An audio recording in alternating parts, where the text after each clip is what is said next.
The House on Haunted Hill was a goofy and fun 1959 black and white horror spooky film starring Vincent Price, basically hamming it up and being his usual creepy, sinister character. One who's kind of doing this narration, inviting the viewer to watch as he does spooky stuff. The plot is a little ridiculous. He's got this big haunted house he lives in. Not really sure if it's haunted or not, or just has a bunch of gimmicks to it. But he invites a bunch of people to spend the night, and if they survive the night and make it to morning, they get $10,000. Woohoo! So he invites a whole bunch of characters. Carolyn Craig is an actress who shows up, and she seems to be bothered with most of the hauntings that take place. For some reason, she's the one that seems to get picked on the most. You know, she opens her suitcase and there's a human head, or, you know, this creepy old woman that comes sliding past her, and it seems like most of the film she was screaming. It was interesting to see Elisha Cook Jr. Now, I see him, and it's interesting. The first thing I think is, this was Icepick from Magnum P.I. He was also the little guy from The Maltese Falcon with Humphrey Bogart. But it's weird to not see him as the gangster from Magnum P.I.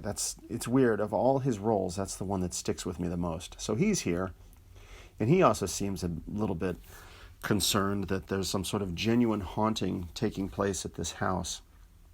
So like I said, a bunch of people are invited to spend the night in this mansion, and during the night, strange things start happening, like flickering lights, a chandelier will drop, secret doors will open, and they'll see creepy people standing nearby.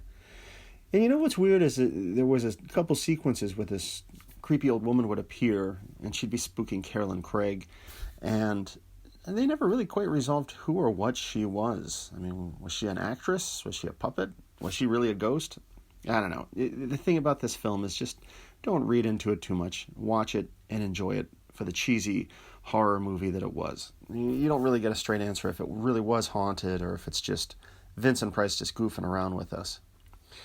So there's also some scenes with actress Carol Omart, who plays the wife of Vincent Price, and the two of them really have this nutty, passive-aggressive relationship.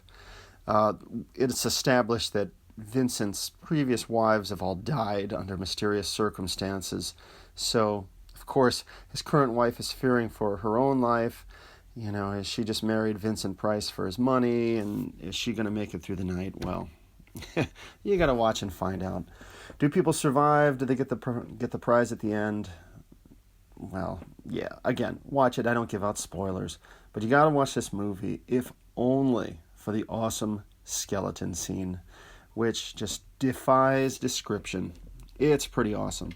It's some pretty sweet special effects, wizardry, practical effects, before computers. It's good stuff. And even the skeleton was so memorable, it gets an end credit, skeleton as himself. It's good stuff. House on Haunted Hill is pure cheese, and it's awesome.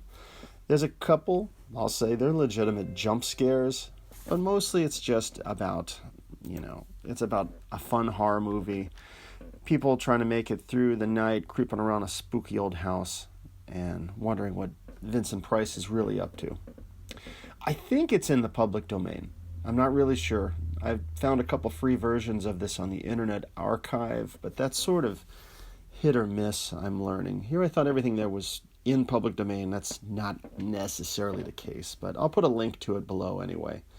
So if you're looking for some good, cheesy Vincent Price fun, check out The House on Haunted Hill.